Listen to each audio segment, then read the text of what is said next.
Salut tout le monde, bienvenue au podcast Les Beaux-Frères. Toi, tu me dis, t'as une longue histoire aujourd'hui. Yes. Fait que je vais garder ça short and sweet pour mon intro. Là. Au début, je pensais faire une nouvelle négative parce que la OPP à Rockland, hier, a sorti qu'il y avait une fille de 15 ans qui était disparue. Mm-hmm. C'était une fille de Russell qui avait été last seen à Rockland.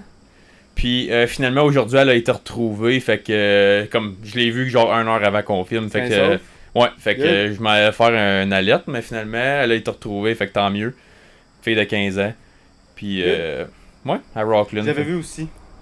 Mais je suis content que tout. C'est juste un malentendu, je pense. Puis, ma deuxième affaire vite faite. Tu joues au Xbox ou PlayStation, toi? Xbox, t'as-tu vu la nouvelle affaire des Witch Strike? Oui. Mais ça existait déjà, ça. Ok, moi. Ah, c'est pas nouveau? Non, c'est pas nouveau. Parce que moi, j'ai vu ça cette semaine, pis j'étais comme, mais je me semble déjà jouer au Xbox. Ouais, non. J'ai 0 strike, by the way. J'étais un bon petit gars. C'est quoi cette niaiserie-là? Une autre affaire pour censorer le free speech? Ouais, mais c'est parce que. Non, les strikes, faut que tu say bad. Ok, ils sont stricts? Non, ils sont pas stricts. Faut que tu aies une plainte, first of all, puis après ça, ils écoutent l'enregistrement pour savoir qu'est-ce que t'as dit exactement. Puis si c'est raciste ou du hate speech, t'as un strike. Mais c'est vraiment comme. Faut que tu sois insultant, là. Faut vraiment t'être creux là, dans ton insulte pour avoir juste une strike. T'en as 8. Là. Hey, si t'as 8 strikes, là, c'est parce que t'es une graine. C'est parce que... Ben 8. Ouais, c'est parce que moi c'est juste n'importe quoi qui est comme anti-free speech, ça me rub the wrong way. Ouais, non, mais c'est pas du anti-free speech. Là. Okay, vraiment, faut que ça s'aille pousser. Faut que comme. First of all, faut que t'aies une plainte d'un autre joueur, d'une autre personne qui joue. Faut qu'il te record. Non, faut pas qu'il te record. Faut que je fasse la plainte, puis ça record tout le temps 1 minute avant. Oh, ok. Puis ça l'envoie. Ça dépend tout de quel jeu. En tout cas. Ok. En tout cas, c'était juste mes deux petits points. C'est plus safe sur COD que sur genre FIFA, tu sais. Ouais. Tu dis plus d'affaires sur COD que quand tu joues au soccer. Quand j'étais prêt de shooter avec une mitraillette, c'était un peu plus. C'est ça. Un peu plus de laisser aller, mettons. Ouais. Ok. En tout cas, là, t'as une longue histoire, je te laisse aller. On va partir cette semaine. Encore une fois, c'est sur des enfants, mais des adolescents plus. Fait que c'est un petit peu moins rough. Mais encore une fois, ça parle d'agression sexuelle. Fait que si c'est pas pour vous, on va se voir à la deuxième partie du podcast ou la semaine prochaine. Je vais commencer tout de suite. Le 31 juillet 1999, J.B. Beasley et Tracy Hallett, meilleurs amis du secondaire, âgés de 17 ans les deux, ont commencé leur trajet depuis leur ville natale de Dothan en Alabama. Ils se dirigeaient vers une fête d'anniversaire organisée pour J.B. dans une autre ville appelée Headland, dans l'État de l'Alabama, mais les filles ont fini par se perdre en chemin. Lors d'un appel téléphonique passé à sa mère le soir même, vers 23h30, Tracy a informé sa mère qu'elle rentrait chez elle, mais malheureusement, aucune des deux filles ne rentrerait jamais à la maison. Leur corps sans vie sera retrouvé le lendemain dans le coffre de leur propre voiture. Cette découverte a soulevé la question longuement débattue de ce qui aurait pu leur arriver. Est-ce que cela avait quelque chose à voir avec la fête, ou les filles ont-elles rencontré des ennuis sur le chemin du retour chez elles? J.B. Hilton Green Beasley est né le 31 juillet 1981 de parents Cheryl et Hilton Beasley. Après la séparation de ses parents, elle a déménagé à Dothan avec sa mère en 1984. Elle a eu une enfance agréable et s'entendait bien avec sa mère et son beau-père nommé Joey, que sa mère a épousé quelques années après le début de leur relation. Elle a grandi pour devenir une fille très extravertie qui s'est impliquée dans diverses activités, notamment le cheerleading, la danse, le piano et la natation. Elle a même été mannequin pour différentes agences avec ses sœurs. Elle aimait aussi passer du temps avec ses amis et sa famille et trouvait toujours un moyen de passer du temps avec eux malgré son emploi du temps chargé. Elle a rencontré sa camarade de cheerleading, Tracy Hallett, au secondaire, où il ne leur a pas fallu longtemps pour devenir des meilleurs amis. Tracy Jean Hallett est née le 3 mars 1982 de ses parents Carolyn et Robert Hallett. Malheureusement, son père qui travaillait dans le département de police de Dothan est décédé en service alors que Tracy n'avait que 5 ans. Sa mère s'est remariée plus tard avec un homme nommé Mike Roberts qui a aidé à élever Tracy. Contrairement à JB, Tracy était un peu timide mais n'hésitait jamais à faire passer les gens avant elle. C'était une sœur très protectrice qui prenait soin de ses deux jeunes frères.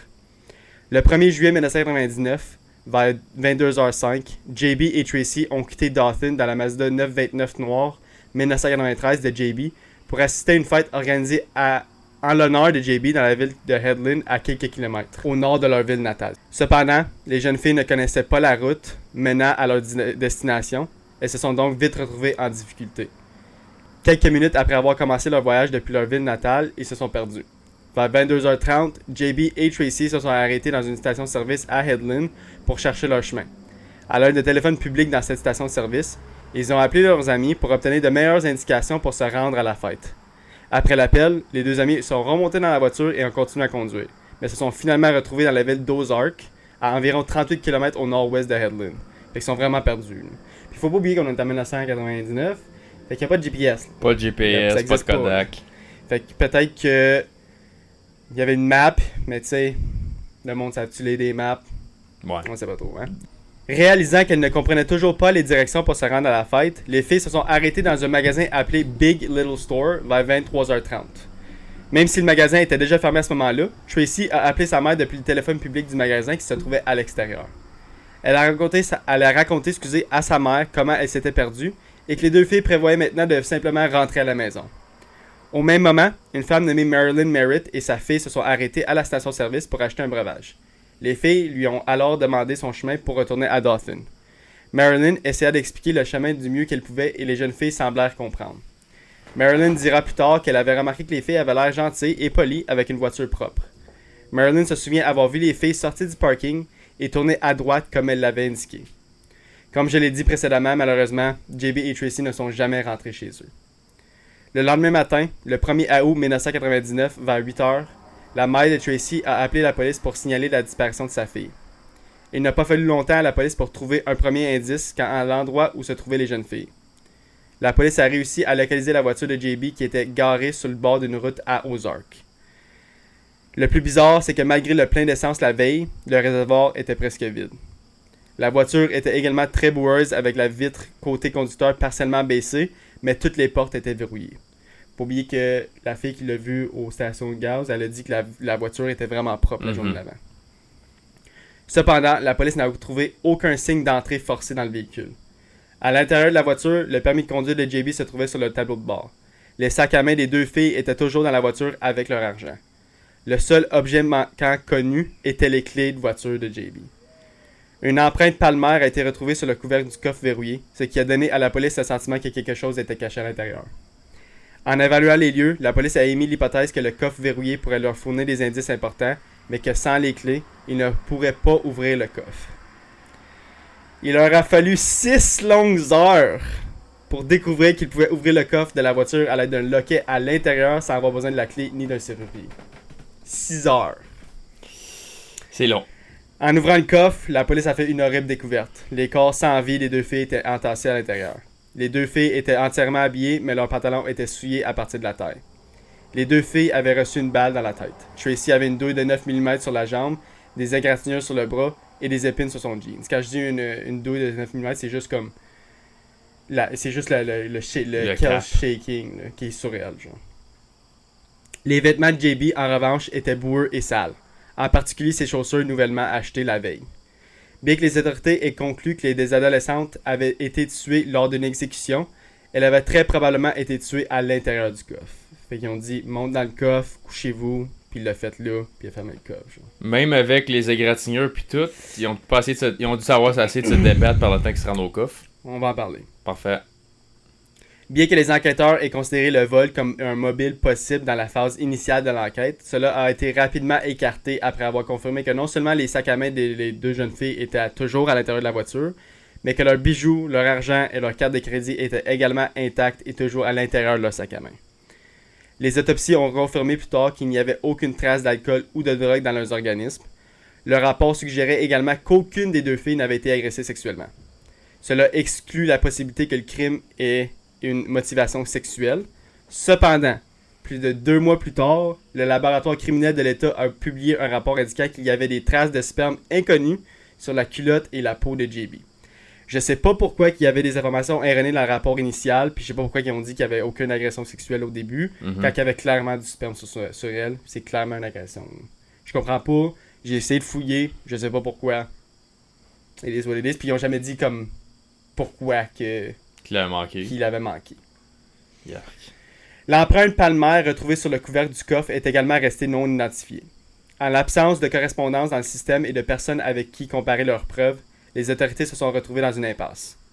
Alors que la nouvelle d'un double meurtre de 2 adolescentes se répandait comme une traînée de poudre, les autorités n'étaient pas prêtes de se concentrer sur un suspect désolé. Une récompense a également été distribuée pour tenter de recueillir les informations, mais elle n'a révélé aucune nouvelle piste. Cependant, la police a rapidement obtenu une percée inattendue.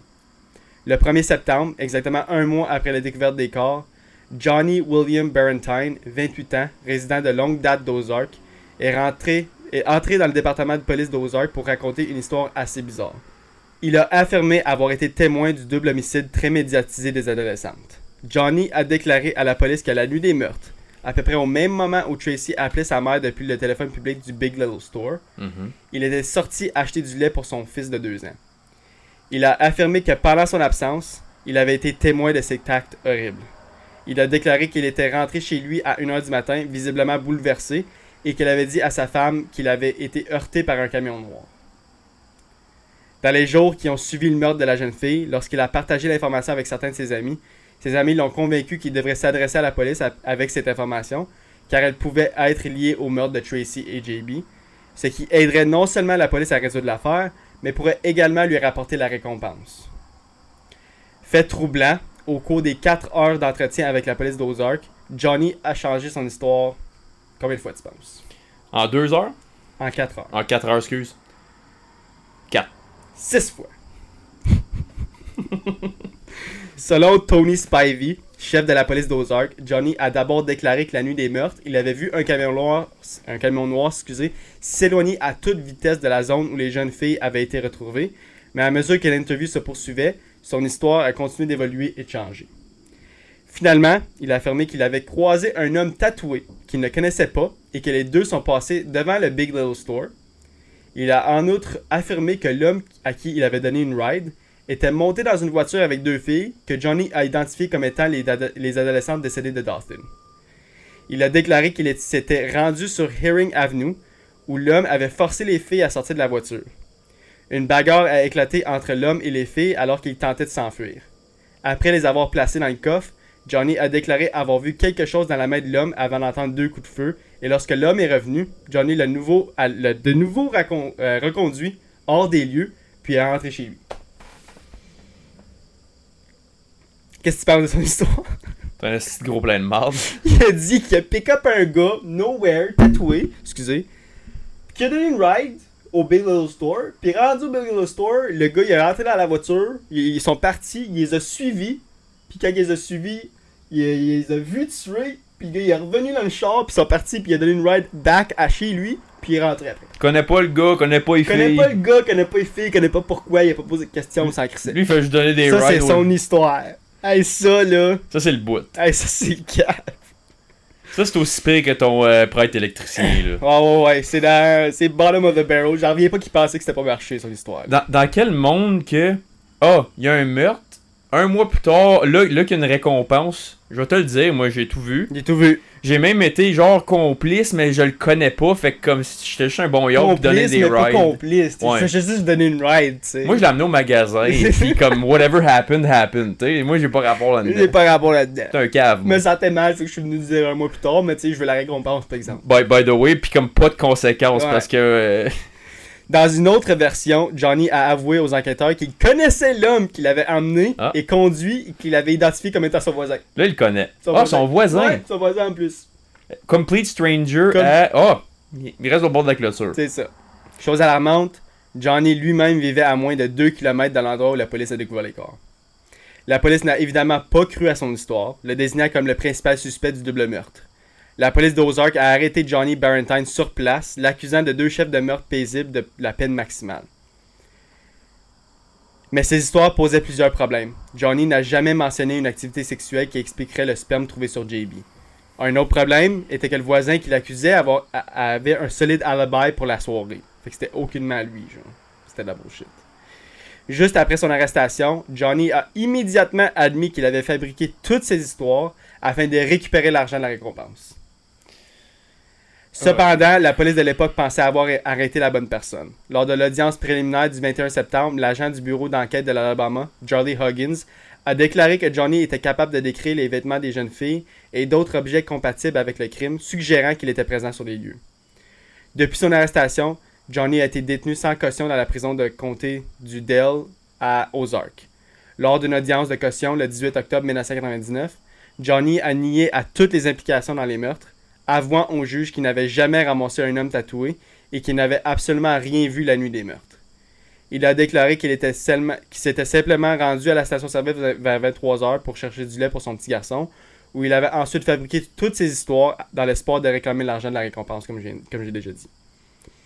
La caution lui a toujours été refusée et elle a été renvoyée à la prison à ce moment-là. Tout au long du processus, les membres de la famille de Johnny n'ont jamais cessé de le soutenir, donnant même des interviews aux médias professant son innocence, affirmant qu'il était incapable de blesser qui que ce soit.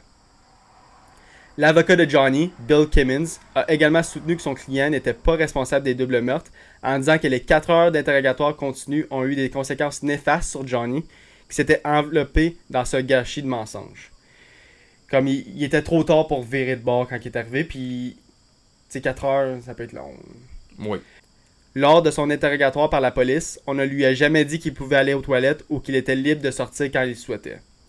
La défense de Johnny a également souligné le fait que Johnny n'avait terminé que la 7e année et qu'il avait besoin de cours d'éducation spécialisés indiquant son incapacité à planifier ce crime odieux. Donc son avocat a essentiellement dit qu'il était trop cave pour avoir fait le crime. Même pas santé mentale, juste non, pas juste ben cave. C'est ça.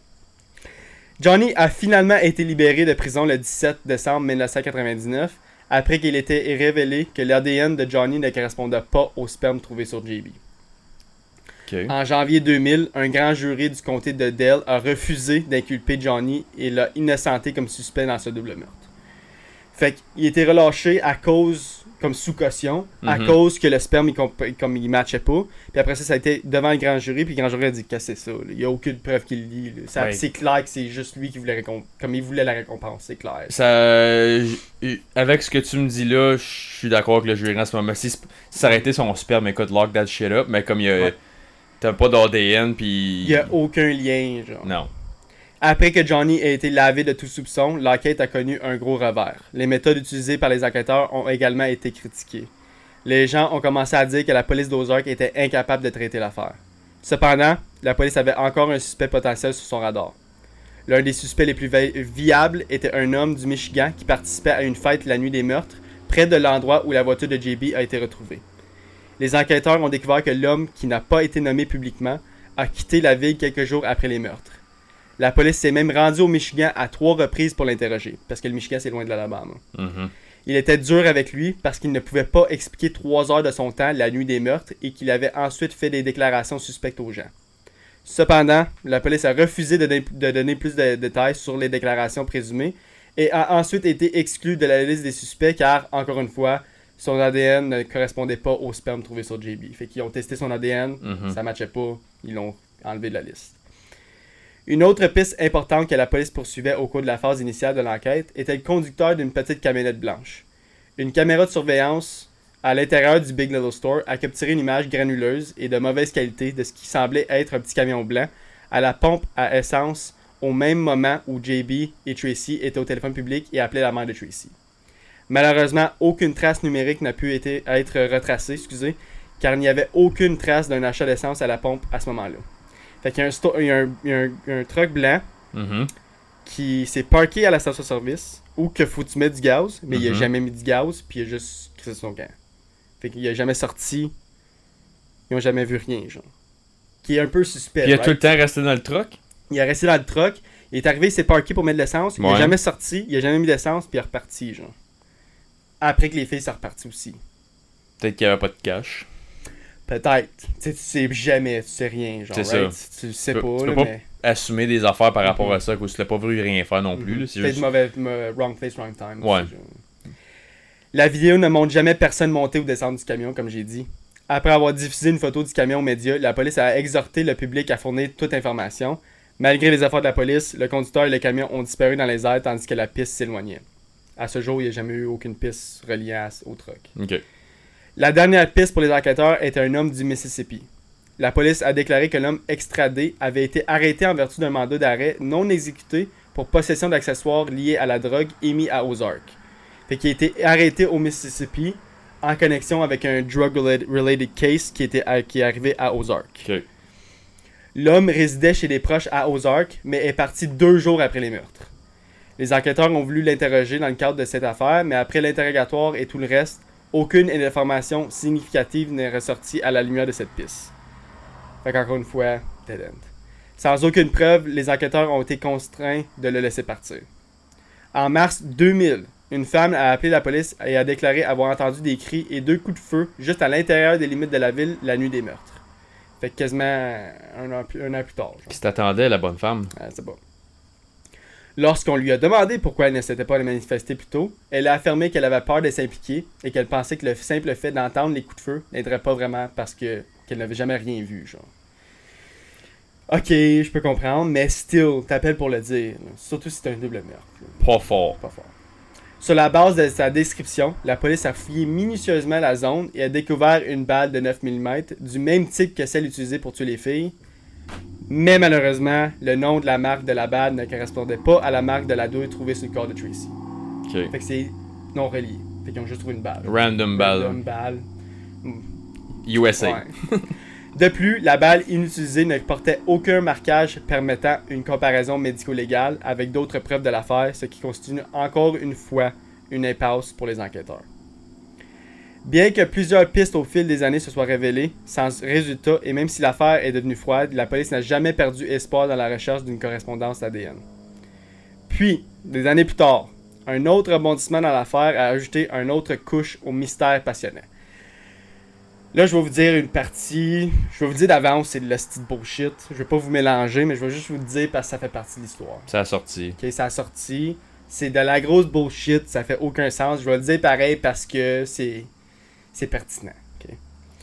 Après être resté froide pendant des années, une allégation explosive dans l'affaire du meurtre sort en 2015. Rena Crumb, une policière auxiliaire assermentée d'Ozark, comme pas une undercover, mais comme... tu sais, comme... Une réserviste? Ben, je sais pas si c'est ça en français, là, mais en anglais, c'est comme... elle travaille pour la police, mais c'est pas une policière, genre. C'est juste comme elle va... je connais quelqu'un qui pourrait me donner l'information, puis là, il contacte elle. Puis là, ok, ouais. Comment ça s'appelle ça? Anyway, si quelqu'un sait le nom, le dire. Je vais m'en souvenir, mais qu'on arrête de recorder. Ouais, c'est ça. Elle s'est manifestée et a ouvertement accusé un policier d'Ozark du meurtre de JB et Tracy et d'autres policiers de l'avoir dissimulé. Fait qu'elle a blâmé tout ça sur un policier. Ok.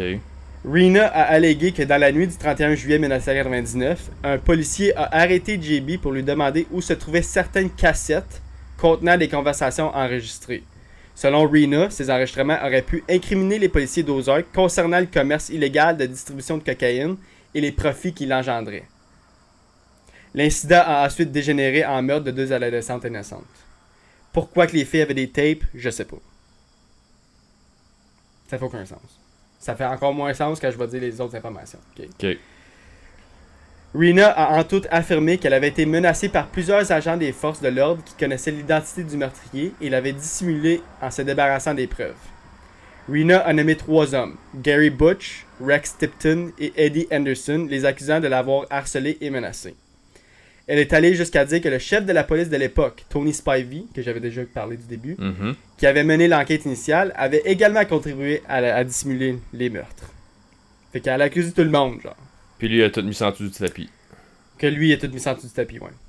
Cependant, elle a hésité à révéler le nom du policier, qui, selon elle, avait réellement commis les meurtres. Fait qu'elle a jamais dit non. Tu sais tout, mais tu dis pas l'information la plus importante. Puis je vais vous dire pourquoi, là, mais encore là, c'est farfelu. Le journaliste et rédacteur en chef américain John Carroll, qui est un populaire qui écrit beaucoup d'articles, a écrit un article disant qu'il pensait que le policier en question présumait que les 2 filles avaient l'intention d'utiliser les cassettes dans un procès prévu le 2 août 1999, moins de 48 heures après leur assassinat. Fait que lui, il a fait son petite enquête, le journaliste, là. Ouais. Puis il a dit que mais ça fait du sens que qu'est-ce qu'a dit Rena, parce que 48 heures plus tard, les filles étaient incluses dans un procès qui avait des... En tout cas, c'était... Ok. Je les comprends enregistrements, ce que tu veux dire, mais... ouais. Les enregistrements devaient être déposés comme preuve dans cette affaire. C'est pour ça que le policier voulait les... Parce que c'était pour... En tout cas. C'est comment je veux dire? C'était pour l'incriminer. Un gros ploy, genre. Dans cet article, John a également déclaré que Rena avait été sévèrement battue avec un bat de baseball après s'être manifesté, ce qui l'avait empêché de nommer le véritable tueur. Les policiers accusés par Rena ont évidemment nié toute implication dans les meurtres. Sans aucune preuve matérielle, aucun des policiers n'a jamais été officiellement désigné comme suspect dans cette affaire. Indépendamment de cela, les allégations ont explosé sur de nombreux sites web True Crime et sur les réseaux sociaux, conduisant finalement à un procès en diffamation qui a finalement été rejeté. Fait que les trois policiers qui ont été accusés par Rena, ils l'ont emporté en cours, mais ça a été enlevé en cours comme disant qu'il n'y avait pas assez de preuves. Genre. Ok. Au fil des années, les autorités ont enquêté sur de nombreuses théories, interrogé des centaines de personnes et prélevé des échantillons d'ADN de plusieurs suspects, mais sans succès. Il faudra finalement 20 ans et l'innovation des nouvelles technologies ADN avant que la police puisse appréhender un suspect. En mars 2019, les enquêteurs ont envoyé l'ADN trouvé sur le corps et les vêtements de JB au laboratoire Nano Parabon, basé en Virginie, spécialisé dans la phénotypage de l'ADN et la génétique à l'aide de bases de données généalogiques publiques. La phénotypage. Phénotypage. Puis en français? C'est phénotypage. Ouais, la définition... Je sais pas. Il n'y avait pas grand... Je lisais les... J'étais comme... Mais c'est parce que... Ok. Je sais pas si c'est ça le phénotypage. Si c'est ça le nom. Minute. Je vais dire avant que tu searches. Mais tu peux search en même temps que je l'ai. Ouais, je t'écoute, t'inquiète pas. C'est qu'il se base sur un arbre généalogique de l'ADN pour reconstruire l'arbre pour aller le plus près possible de l'ADN comme compatible, genre. Fait que on va dire que tu prends l'ADN puis tu le mets dans la base de données. Oui. Ça va faire un match avec une personne vraiment éloignée de sa famille. Puis plus que tu vas dans l'arbre généalogique, plus que ça va comme matcher l'ADN de plus en plus pour finalement lier à comme quelqu'un le plus près possible. Genre, tu comprends ce que je veux dire? Ok. Puis des fois, ça arrive que ça l'arrête, genre, qui est comme, ok, ben on peut pas aller plus loin parce qu'on a pas plus d'ADN dans la base de données. Ouais. Ou des fois que tu peux avoir un match comme dans l'histoire que je suis en train de vous raconter. Oui, puis la science de ça, c'est l'immunophénotypage. C'est une technique utilisée pour étudier la protéine exprimée par des cellules. Cette technique est couramment utilisée dans la recherche scientifique fondamentale et à des fins de diagnostic en laboratoire. Cela peut être fait sur une coupe de tissu. Ça peut être un tissu frais ou fixé. Une suspension cellulaire, blablabla. C'est par rapport aux globules blancs et les anticorps. Mais c'est-tu relié avec l'arbre généalogique? Attends une minute, ça va sûrement l'expliquer, là. Ouais, ben je suis après de lire, puis le plus que je lis, le moins je comprends, honnêtement. Ouais, Moutou, j'ai lu, puis je suis comme, yo, me semble que plus que je lis, je comprends rien. Ben, avec ce que tu dis, là, ça a l'air à faire de l'ADN peut-il vraiment aider à établir un portrait robot, blablabla, ça c'est toutes sortes de liens qui pop, là. Ça a rapport à l'ADN, fait que t'es dans le bon ballpark anyway, là, fait que, excusez pour le micro. C'est ça. L'immunophénotypage. Ouais. C'est des gros mots scientifiques qui veut dire que c'est tout. Grâce à l'ADN, ils vont pouvoir trouver sans avoir l'ADN du suspect. C'est freak, là. C'est fucké, ça. C'est fucké, mais c'est nouveau, ça. C'est pas longtemps que ça existe. Ben, c'est comme, I guess, avec du shit de même qui font les vaches au laser, là. T'as vu la fake viande qu'ils font, là? Non. Non. Ça, c'est la reproduction. Ouais, je sais, mais ça prend quand même une portion d'ADN originale pour faire ça. Ah, peut-être. Je sais pas. Créer une vache dans un lab, là. Mais il peut créer des... Là, on va mais tu sais, ça va être dans ce ballpark, là. En tout cas, vas-y. Après avoir analysé l'ADN, le laboratoire a finalement établi un lien avec un suspect de 45 ans nommé Coley McCraney. OK. Coley n'a jamais été sur le radar des enquêteurs jusqu'à ce que l'ADN l'implique dans le crime 20 ans plus tard. Coley a rejoint l'armée de l'air américaine après avoir obtenu son diplôme d'études secondaires et a servi de 1993 à 1997. L'ex-femme de Coley a demandé le divorce en 1994 après avoir déclaré qu'il l'avait agressé. Il s'est finalement remarié en 2001 et a eu des enfants avec une seconde épouse. Autre que le fait de ne pas avoir payé une pension alimentaire pour un enfant en 1998, Coley n'avait aucun casier judiciaire. Donc la seule raison pourquoi il s'est fait pogner, c'est parce qu'il n'a pas payé son child support en 1998. Parce que c'est ça qui l'a relié et qui l'a mis son ADN dans la base de données. Chris, pendant 20 ans, il s'en est sauvé. Ouais. Hey, c'est long, 20 ans, là. C'est fou, hein? Il a travaillé comme camionneur toute sa vie après son service militaire et a travaillé pour plusieurs entreprises de camionnage au fil des ans. Ces dernières années, avant de se faire arrêter, il a cofondé une église et y travaillait comme évêque. Un autre, ça. Un autre prêtre. Au moment du meurtre, il avait environ 26 ans et vivait à Ozark, à environ 1,6 km de l'endroit où les corps des deux meilleurs amis ont été retrouvés. Ça en gros pas bien. Ça a gros pas bien. 2 décennies après le meurtre de 2 lycéens, Coley McCraney a été arrêté après un contrôle routier le 19 mars 2019. Lors du premier entretien qui a suivi l'arrestation, Coley a déclaré qu'il ne connaissait pas les filles et qu'il n'avait aucune bonne raison pour avoir fait ce qu'il a fait. Mais il l'a avoué. Au moins il l'a avoué. Les enquêteurs n'ont pas clarifié les motifs du meurtre non plus, donc à ce jour, Coley n'a jamais dit à personne le pourquoi. Coley McCraney, qui a maintenant 49 ans, fait face à 5 chefs d'accusation de meurtre qualifiés pour la fusillade et la mort de J.B. Beasley et Tracy Holden. Il est actuellement derrière les barreaux de la prison du comté de Dale, en Alabama. Le 17 avril 2023, sa caution lui a été refusée en attendant son procès. À ce jour, il est encore en train d'attendre pour son procès en 2023. Ok, fait que c'est still ongoing. C'est still ongoing. Mais il l'a avoué, fait que Mais ça va se fait passer. que ça va se passer. Ceci conclut l'histoire des meurtres de J.B. Beasley et Tracy Holden. Encore une fois, je pense que je trouvais une manière d'apaiser mes pitons à la fin quand il fait juste dire je sais pas pourquoi. Comme, il fait juste le dire que t'es un pédophile. Fait juste le dire. Comme. Ils l'avoueront jamais. Comme t'as pas. T'as fait l'acte anyway, comme t'as pas besoin d'essayer de le cacher. T'as été capable de l'avouer. Ben, une fois que tu t'es fait poigner, évidemment, c'est facile à l'avouer quand on a des preuves. Mais comme. Quand tu dis je sais pas pourquoi, moi je trouve que t'as l'air pire. C'est parce qu'il veut pas l'avouer que c'est pour ça. T'as raison, c'est à cause de pédophile. C'est sûr. Juste ça. C'est sûr. Parce que la plus vieille avait 17. Les deux avaient 17. Ok, les deux avaient le même âge. Ouais. Tu sais. C'est parce que c'est rough parce que ça met pas la conclusion, ça met pas le point à l'histoire. Non, c'est ça. Il y a tout le temps, il y aura pas de point.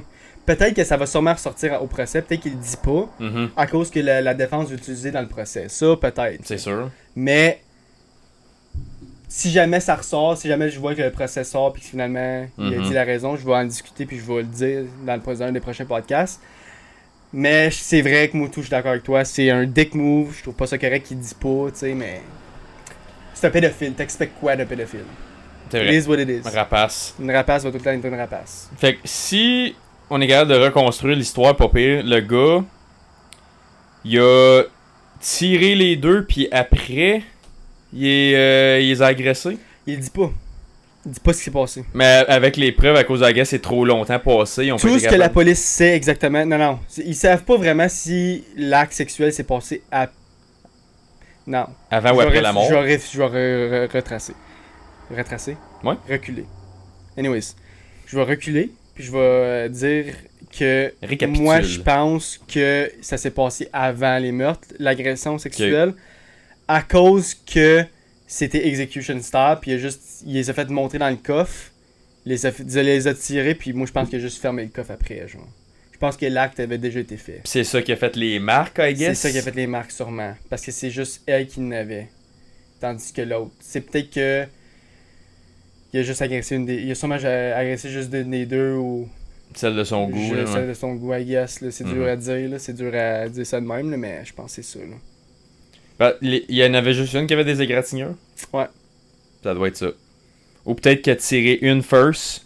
Il a fait ce qu'il avait à faire avec l'autre, puis là, il l'a tiré, puis elle avait des marques. Peut-être. Mais les la deux... seule affaire qui est 100% certain, c'est que les deux étaient dans le coffre quand ils se sont fait tirer parce que le sang était là, genre. Ok. C'est ouais. sûr qu'ils sont morts les deux dans le coffre. Peut-être qu'il y en a une qui était morte avant, puis après ça, il l'a tiré, il a agressé une, puis après ça, il a fait rentrer l'autre sur le corps de son ami qui était mort, puis il a tiré le deuxième. La deuxième, je sais pas. Ouais, parce qu'il a pas fait ce qu'il avait à faire dans le coffre. Clairement. Non. Ben, je sais pas. Ben, c'est oui, il est mal à manger, là, mais comme, tu sais, bref, comme... Ouais. C'est le reste, c'est pas mal... Self-explanatory, ouais. C'est, en tout cas, l'histoire va faire encore, là, c'est le fait que c'est des enfants tout le temps, c'est ça qui vient me chercher. Ouais, puis comme 17, t'es dans l'âge comme zone grise de comme... Tu finis ta vie d'enfant, tu commences un peu ta vie adulte, tu sais, le secondaire fini, tu t'en vas peut-être à l'école, tu vas peut-être sur le marché du travail, t'es comme... Vraiment dans la zone comme... C'est la zone la plus weird de ton... Mais là, qu'est-ce qui est rough, c'est que là, l'histoire-là, c'est aux États-Unis, au Alabama, que l'âge légal, c'est 16 ans. Fait que c'est pas de la pédophilie, by the way. Ouais. Parce qu'ils ont 17. Ben, Fait que c'est juste une agression sexuelle puis un meurtre. ouais, mais ça change pas le fait qu'ils sont Ça change morts, pas le fait qu'ils sont comme... mineurs puis c'est 17 ans puis moi je trouve ça fucking horrible puis qu'ils Ouais. sont morts puis ils le méritent pas. Mais pour dire les vraies affaires, c'est pas une agression sexuelle de mineur, c'est juste une agression sexuelle normale parce que Mhm. l'âge de consentement à Alabama c'est 16 ans. C'est ça, mais tu sais, même ici, l'âge de consentement au Canada, c'est 16, mais comme ça change pas le fait que ces deux parents-là, ils ont perdu... Ah non, le père était mort quand il avait 5 ans, right? Oui. Mais les deux avaient pas leur père dans leur vie. Il y en avait un qui avait un stepdad, l'autre. Les deux avaient des stepdads. Ok. actually. Mais tu sais, il y a deux parents qui perdent leur enfant, que ça c'est l'âge de consentement légal ou non, là.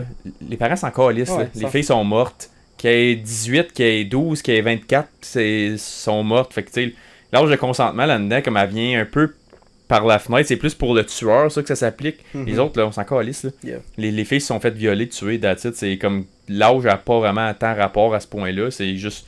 Ça vient à lui par rapport à comme comment il est prosecuté, comment on le traite avec la justice.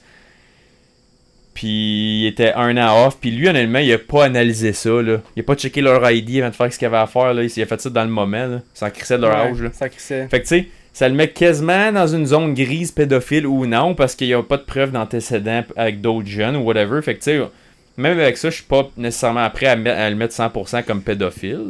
Qu'est-ce qui est weird, c'est qu'il a jamais rien fait avant, C'est ni ça. jamais rien fait après que la police savent ou qu'ils ont jamais rien Mhm. trouvé, jamais rien lié. Parce que là, là, ils ont trouvé un match, right? C'est ça. Fait qu'avec le match, si jamais il y avait d'autres cas, d'autres crimes qui avaient de l'ADN, il aurait pu tout de suite lier. Fait que le fait qu'ils ont rien lié d'autre à lui Mhm. prouve à comme 95% qu'il a jamais rien fait d'autre. Fait que Jusqu'à c'est la date. seule chose qu'il a fait à date. C'est ça. Ouais, ça fait du sens. Fait que comme. Puis ça va probablement. Si le mec qui s'est déclaré comme coupable, puis tout, puis là que ça sort, ben peut-être que le monde vont pouvoir dire, ah, lui, comme mettons qu'il y a eu des jeunes victimes Peut-être. de lui, mais tu sais, ça fait 20 ans. Fait que là, ces jeunes filles-là qui étaient. Mettons c'est un vrai pédophile, puis il faisait juste avec des jeunes. Peut-être que ces jeunes-là, aujourd'hui, ils ont quasiment 40 ans. Ouais. Puis ça marche bien So, avec le... Ils vont peut-être se souvenir de la face, mais peut-être pas à cause c'est 20 ans. Mais c'est tellement marquant comme événement que peut-être tu te souviens. Fait que comme là, ça va peut-être aller de l'avant. Puis là, guess what? Il y a comme 6 autres victimes qui arrivent. Fait que c'est là, des fois, mais ça prend tellement de temps que le dommage est déjà fait, ça fait tellement longtemps. Mhm. là. Puis ça marche avec son... Qu'est-ce qu'il fait dans la vie? C'est un prêtre. Un évêque, Un évêque. Anyways, ça conclut le True Crime de cette semaine. bien sûr. J'ai bien aimé ça. Ouais. Encore une fois, je trouve que c'est une bonne histoire. Pour une histoire de 24 ans, qui est comme... qui a jamais eu de case close, il y a quand même bien des détails, Ouais. mais comme... Je trouve que tous les alibis du monde, ils étaient tous random. Qu'est-ce que tu faisais? Comme... Johnny... Ouais. Que comme, tu sais, il a dit 4 affaires, 6 affaires, fucking pas rapport, que finalement c'est même pas lui qui l'a fait en Lui, c'est réalité. juste un cave. Lui, il voulait juste cave. un Je coup de suis sûr que cash. c'est pas lui. là. Lui, il voulait Je suis du sûr que cash. c'est pas lui. Il voulait juste du cash. Puis C'est la un cave. récompense, sais-tu c'était quoi? Non, j'ai pas trouvé combien c'était. Parce que moi, sérieusement, comme admettons, là, comme je serais jamais assez imbécile pour faire ça, là, mais admettons que je voudrais faire un coup de cash avec ça, faudrait que ça vale vraiment la peine. Là. Ouais, Parce que tu sais, mettons, 5-10 000, c'était pogné. Mais c'est le fait qu'il a jamais été dans la merde non plus pour ça, by the way. Je trouve ça weird. Il a jamais été inculpé. J'ai jamais rien trouvé en tout cas. moi je pense pas qu'il devrait être inculpé au criminel, mais au moins au civil ou comme. Il doit Faut- hey, c'est des fausses Mais allégations. c'est. Comment t'appelles ça, là? Pas donner des fausses pistes, mais. Des fausses allégations. Fausses allégations, puis entrave à justice. Ouais. Comme Mais je sais pas comment ça s'appelle aux États, là, mais. Ben, au Canada, l'entrave, c'est dans le code criminel. Ouais. Fait qu'il aurait pu être passé en cours au criminel pour c'est ça. l'affaire, c'est que. En tout cas, si oui, il a jamais. Peut-être, là, mais j'ai jamais trouvé aucune information sur Johnny après le fait qu'il a été libéré, genre. Ben, il le mériterait. Il le mérite. C'est ben pas oui, fort. Ben oui, c'est pas fort son affaire. Surtout qu'il a fait ça en cabochon de même. Là. Puis aussi, tous les autres qui ont été retrouvés non coupables, c'est tout. Les policiers, ils étaient sûrs que c'est lui, jusqu'à temps que l'ADN matche pas. Puis après, c'est comme, ok, ben c'est pas lui. Fait que, mais l'ADN n'a jamais matché aucun. Fait que moi, je pense que. Pas je pense. Je trouve que. Autant que la police. Moi, c'est l'affaire qui me gosse le plus de la police là, dans cette histoire-là. C'est que ça a pris 6 heures pour ouvrir le calice de coffre. Là. Hey, voyons, 6 heures là. Même pas une Utiliser crowbar machette, de quoi. crowbar, n'importe quoi là. Tu t'as trouvé le char d'une jeune fille là. Let's go là. C'est pas une tank qui a essayé d'ouvrir. là. Hey, en tout cas. Ouais, non, je suis d'accord. Ça, Mais- c'est l'affaire la plus calme. Mais à part ça, je trouve qu'ils ont bien fait leur travail. Ils ont essayé. malgré le- Ouais. Puis là, les allégations contre la police, là, c'est. Ça vend des journaux, là. Ça vend une belle histoire, là. Moi, je pense pas que c'est vrai, puis moi, je pense que c'est le... Ah, by the way, ça a été sorti que... j'ai pas mis dans l'histoire, mais elle a avoué que c'était pas vrai, genre. Ben, pas que c'était pas vrai, mais que... elle s'avait fait raconter des mauvaises affaires, puis que c'était pas vrai. Fausses pistes. C'était fausses pistes, puis qu'elle avait pas suivi ses fausses pistes, puis que c'était de la merde, ben du blabla. Genre, Ben, n'importe qui peut faire ça. Ouais. Je peux te dire, hey man, t'as entendu que lui a fait ça. Ah, tu sérieux? Puis là, dans 2 mois, comme tu me call out, ouais, non, finalement, c'est pas vrai. Ah, ouais, je sais, je me suis fait mal informer, man. Comme, Ouais. il y a un plein de merde qui m'a dit, j'ai une source qui voulait me niaiser ou essayer de faire une histoire, puis je peux Mais c'est pas. parce que ça vend les journaux, comme t'as dit. C'est ça. une bonne histoire. Alright. Fait Plus qu'on va rien à se dire lancer- là-dessus. Ouais. Pas mal fini. On va se lancer dans la deuxième partie du podcast. On va aller avec 2 questions cette semaine. Ouais. On va avoir le temps, je pense, pour 2 questions. Puis, Ouais, ça fait 45 minutes qu'on va à peu près. C'était quand même une assez longue histoire, je trouve, Ouais. cette semaine.